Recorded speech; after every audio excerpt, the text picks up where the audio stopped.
সবাইকে জানাই বাংলা নববর্ষের প্রীতি ও শুভেচ্ছা।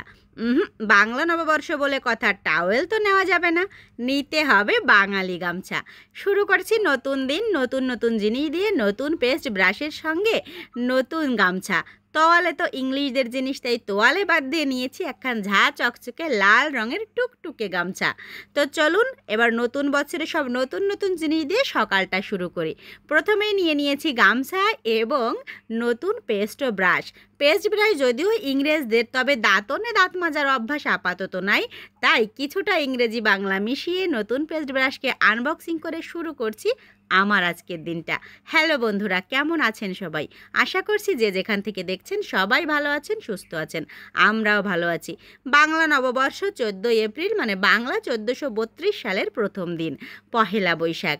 যারা সিঙ্গেল তাদের জন্য একলা বৈশাখ। তো একলাই শুরু করুন নিজের দিনটা। তবে পুরাতন জরা জীর্ণতা গ্লানি সব ভুলে যাবেন আজকের পর থেকে। প্রতিটি দিনকে নতুনভাবে সাজাবেন, নিজের জীবনে নতুনত্ব আনবেন। তাহলেই সারাটি বছর সুন্দর থাকবেন, সুস্থ থাকবেন, সুন্দর মনে বিনোদনও পাবেন। তো চলুন, সকাল হয়েছে, বাইরেটাকে দেখে নেওয়া যাক। বছরের প্রথম দিন বলে আমার মাও উঠানটাকে সাজিয়েছে নবরঙে। দেখেছেন কত সুন্দর গোবরের প্রলেপ দিয়ে চকচক করছে আমাদের উঠানটা। একেবারে সূর্য এসে পড়লে লাল টুকটুক করবে। ভোরবেলা বলে এখনও সূর্য সেইভাবে উকিঝুঁকি মারেনি। চলুন আমাদের বাগানের গাছগুলোর সঙ্গে দেখা করে আসি। এই যে আমগুলো, এরা মোটামুটি সাইজের হয়েছে, এখনও আরও বড় হওয়া বাকি। আর রাধাচূড়া ফুলগুলো সূর্যের সঙ্গে পাল্লা দিয়ে রং চড়াচ্ছে। এত সুন্দর প্রকৃতি বছরের প্রথম দিন থেকে শুরু করেছি দেখা। সবুজে সবুজে ছেয়ে গেছে চারপাশ। আর আকাশটাকে দেখুন কত সুন্দর, সাদা মেঘের মাঝে নীল নীল ছোপ ছোপ। এত সুন্দর প্রকৃতি, এত সুন্দর পৃথিবী বছরের প্রথম দিন, মনটাকে তো চাঙ্গা করে রাখতে যথেষ্ট, তাই না? তাহলে চলুন এবার শুরু হোক ফুল তোলার জার্নি। সকালবেলার প্রথম কাজ পূজা করা। তো ফুল তুলতে হবে তো তার আগে, তা না হলে তো হবে না। অন্যান্য কাজের সঙ্গে ফুল তোলা কাজটা আমার ম্যান্ডেটরি, প্রতিদিনই করা লাগে। নিজের ইচ্ছাতে করি, জোর করে না কেউ। গাছে যখন নতুন ফুল চকচক করে আমাকে হাতছানি দিয়ে ডাকে, তখন এই ফুলগুলো তুলতে যে আমার কত ভালো লাগে তা আপনাদের বলে বোঝাতে পারবো না। একই ফুল, একই গন্ধ, একই স্বাদ, একই দৃশ্য, তারপরও প্রতিদিন ভিন্ন ভিন্ন ফুলকে নতুন নতুন আবহে তুলতে আমার দারুণ লাগে। যদিও একই ফুল তুলি, তবু মনে হয় নতুন ফুল তুলছি এবং কাজটি আজকেই প্রথম করছি। খুবই ভালোবাসার একটি কাজ এই ফুল তোলা। প্রতিদিন সকালবেলার এটা আমার ম্যান্ডেটরি একটি কাজ এবং আমার ভালো লাগে। আপনার কেমন লাগে আমার ফুল তোলার দৃশ্যগুলো দেখতে জানাতে ভুলবেন না। আর ফুলগুলো দেখুন, সৌন্দর্য ছড়াতে এদের জুড়ি মেলা ভার। তো রাস্তার পাশের গাছগুলো থেকে সংগ্রহ করে নিলাম আমার প্রয়োজনীয় ফুল, কিছু ফুল রেখে এলাম গাছে, সারা দিন লোকের মনোভঞ্জন করবে। আর এদিকে স্থলপদ্মও ফুটে রয়েছে, সেটাও নিয়ে নিলাম একটা। এবার পূজার যে উপকরণগুলো, যে থালাবাটিগুলো আছে সেগুলো পরিষ্কার করে নেওয়ার পালা।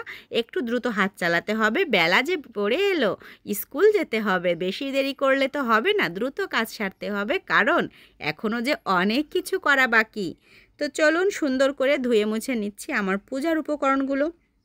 সংক্ষিপ্ত পরিসরে অতি দ্রুত বছরের প্রথম দিন ঠাকুরের নাম নিয়ে শুরু করতে হবে। যার যার ইষ্ট দেবতার নাম নিয়ে শুরু করবেন আজকের দিনটি।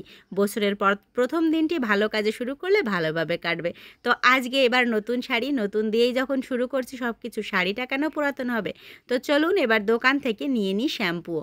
দোকান হয়ে একটা সুবিধা হয়েছে, বাড়িতে শ্যাম্পু কিনে রাখা লাগে না। যখন যেটা প্রয়োজন দোকান থেকে পেয়ে যাই, আর সেই সঙ্গে বারবার দোকানে যাওয়াও হয়ে যায়। আমার সবচেয়ে প্রিয় জায়গার একটি দোকান। ব্যাস, স্নান সারা হয়ে গেছে, পূজা হয়ে গেছে, এইবার ব্রেকফাস্টের পালা। যদিও বাংলা নববর্ষ পান্তা ইলিশ খাওয়ার কথা ছিল, তবে আমার সেই ইংলিশ ব্রেকফাস্ট এটাই আমি অভ্যস্ত। প্রতিদিন ভিন্ন ভিন্ন স্বাদে আমি সকালে নাস্তা করতে পছন্দ করি। আজকে ছিল ওটস, কলা, কফি এবং চিয়া সিডের স্মুদি। কিভাবে তৈরি করলাম রেসিপি জানতে চাইলে অবশ্যই কমেন্টস করবেন এবং পরবর্তীতে আমি শেয়ার করব। তাহলে চলুন এবার স্কুলে যাওয়া যাক। সকালের কাজ মোটামুটি কমপ্লিট করে মোটামুটি সুন্দর একটা শাড়ি পরে শুরু করেছি আজকের জার্নি। যাচ্ছি আমার স্কুলে। স্কুলে হবে পহেলা বৈশাখ উপলক্ষে নানা ধরনের সাংস্কৃতিক অনুষ্ঠান। ছোট্ট ছোট্ট শিশুদের সঙ্গে কাটা কাটাবো একটা দিন, সেজন্যই রেডি হয়ে বেরিয়ে পড়েছি। আমার ছোট্ট সোনারাও নিশ্চয়ই অনেক সুন্দর করে সেজে এসেছে, তেমনই নির্দেশনা ছিল। আর স্কুলে যেতে যেতে এই যে আমাদের রেল ব্রিজটা, এটা দেখতে তো অসাধারণ লাগে। তো রেল ব্রিজের নিচ দিয়ে চলে এসেছি আমার স্কুলে, বসে পড়েছি অফিস রুমে। সহকর্মীদের সঙ্গে কুশল বিনিময় করছি এবং কাকে কতটা সুন্দর লাগছে সেটাই পর্যবেক্ষণ করছি। সেই সঙ্গে চলছে সঙ্গীত চর্চাও। আমার কলিগরা সবাই লাল পেড়ে সাদা শাড়ি পরে এসেছে, আমারও পরে আসা উচিত ছিল, কিন্তু লাল পেড়ে সাদা শাড়িটা হোলির দিন এত বেশি রং লাগিয়ে ফেলেছি যে সেটা আজকে আর পরার অবস্থাতে নেই। সে কারণেই কালার চেঞ্জ, নতুন পোশাক পরবো, তাই জন্য এই শাড়িটাই আমি চুজ করেছি। আশা করি খারাপ লাগছে না, কেমন লাগছে জানাতে ভুলবেন না। আর এই যে আমার ছোট্ট সোনারা, যার যার মতো করে সুন্দর করে সেজে এসেছে। আর ছেলেরা তো কখনোই সাজার ব্যাপারে অতটা আগ্রহী না, তাই তারা স্কুল ড্রেসকেই বেছে নিয়েছে। আর দু একজন যারা অতি উৎসাহী আছে তারা একটু পাঞ্জাবি টাঞ্জাবিও পরেছে। তো চলুন তাদের চেহারাগুলো একটু দেখে নিন। কত মিষ্টি মিষ্টি মুখ আমার ছোট্ট সোনাদের, কি সুন্দর দেখাচ্ছে তাই না?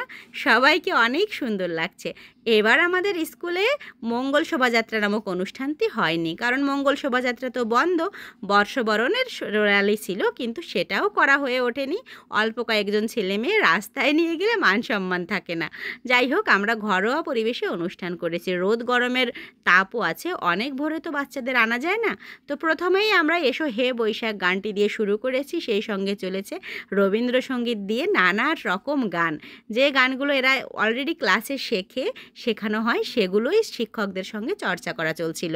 খুবই সুন্দর পরিবেশ। গানটা আনলাম না, কারণ ফোনেও বাজছিল, কপিরাইট খাবো বলে কথা, হিসাব রাখতে হবে। তো আমাকে দেখা যাচ্ছিল না, তাই একটু দূরে ফোনটা স্থাপন করে নিয়ে এবার আমিও আসার চেষ্টা করলাম ক্যামেরাতে। বাচ্চাদের সঙ্গে গান গাইতে খুবই ভালো লাগে আমাদের সকলের। প্রাথমিক বিদ্যালয়ের শিক্ষকদের এটাই মজা, যা কিছু করা হোক যদি শিশুদের সঙ্গে করা হয় তো তাদের আনন্দ থাকে শতভাগ। আর আমরা শিশুদের সঙ্গেই সব কিছু করতে পছন্দ করি। সব ধরনের আয়োজন, উদ্দীপনা, অনুষ্ঠান সব শিশুদের ঘিরেই আমাদের হয়ে থাকে। বাড়িতে আমরা খুব একটা কোনো অনুষ্ঠানে মজা পাই না যতটা স্কুলে পাই। এটা আমার এবং আমার কলিগদের মন্তব্য। আপনি যদি প্রাথমিক বিদ্যালয়ের শিক্ষক হয়ে থাকেন, আপনার মন্তব্য অবশ্যই জানাবেন। এখানে প্রাণ খুলে হাসা যায়, প্রাণ খুলে নাচা যায়, যা খুশি তাই গাওয়া যায়। কেউ নেই আপনাকে জাজ করার। আপনার থেকে সবাই শিখবে, আপনার পার্সোনালিটি, আপনার অ্যাটিটিউড কিচ্ছু লাগবে না। শুধু একদম সুস্থ মনে, সরল মনে শিশুদের সঙ্গে মিশবেন, তাহলে দেখবেন সমস্ত শান্তি লুকিয়ে আছে এই শিশুদেরই মাঝে। তো চলুন, গান শেষ। এবার আমার ছোট্ট সোনারা তাদের নৃত্যকলা প্রদর্শন করছে।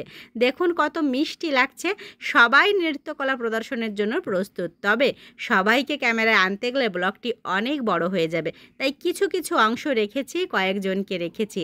বাকিরা কেউ কিন্তু মন খারাপ করবে না। তোমরা ছিলে আমাদের হৃদয়ে, আছো ফোনেও, তবে ব্লগের ভিতরে রাখা সম্ভব হলো না। মেয়েরা নাচছে, ছেলেরা কি কম যায়? যা পারে তা দেখাতে হবে, এটাই তো আনন্দ। হয়তো এরা বড় হয়ে গেলে এভাবে প্রদর্শন করতে পারবে না নিজের প্রতিভা, অনেক বিবেচনাবোধ তৈরি হবে এবং নিজেকে খোলামেলাভাবে উপস্থাপন করতেও লজ্জাবোধ করবে। তবে প্রাথমিক বিদ্যালয়ে সেসবের বালাই নেই। তারা যা করে তা দেখেই তাদের শিক্ষকরা আনন্দিত হয়, তাদের উৎসাহিত করে। এখান থেকেই বেরিয়ে আসে হাজার জনের হাজার প্রতিভা। কেউ জন্ম থেকে নৃত্যশিল্পী বা সঙ্গীত শিল্পী হয়ে জন্মায় না। এখান থেকেই তার ভালো লাগা মন্দ লাগা সৃষ্টি হয়, বুঝতে পারে তার আগ্রহের বিষয়টি এবং পরবর্তীতে সেটাকেই তারা চর্চা করে নিয়ে যায় স্বর্ণশিখরে। তো আপনার সোনামণিকেও প্রাথমিক বিদ্যালয় এভাবেই ছেড়ে দেবেন, তার নিজের প্রতিভা প্রদর্শনের জন্য আটকাবেন না, নিরুৎসাহিত করবেন না, এগিয়ে দেবেন, যাতে করে তারা ভবিষ্যতে একজন গুণী মানুষ হয়ে গড়ে উঠতে পারে। তো আমার ছোট্ট সোনামণিরা তো অনেক আনন্দ করলো, সেই সাথে আমরাও চমৎকারভাবে আমরা কাটালাম আজকের দিনটা। এবার একটু মিষ্টি মুখের পালা। অনেকেই বলবেন পান্তা ইলিশ কেন খাওয়া হয়নি। আসলে পান্তা ইলিশ কতজন আসবে, যেহেতু গ্রামে আবার পূজাও আছে চৈত্র সংক্রান্তির, সেটা তো জানা ছিল না, সেই কারণেই মিষ্টি আর পান্তা ইলিশের ব্যবস্থা করা আমাদের পক্ষে সম্ভব হয়ে ওঠেনি। ছোট্ট সোনামণিদের নিয়ে সব কিছু আসলে সবসময় করা হয়ে ওঠে না, তবে এরা এই জিলাপিতেই খুশি।